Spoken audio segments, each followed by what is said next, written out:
Hey guys, how you doing? New glasses.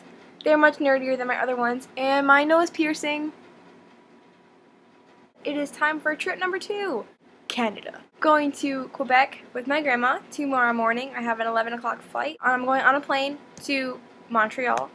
Then I'm at a layover for an hour, and then I have to take another plane to Quebec because it's a separate airport. I think there's Wi-Fi in my hotel room. I'm not quite sure, but if there is, I will definitely keep in touch.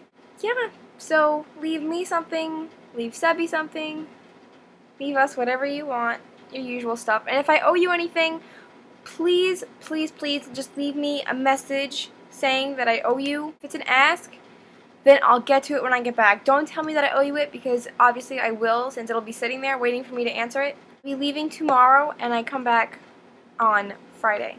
I think we come home at 7 p.m. New York time. I love you guys, and I will see you soon.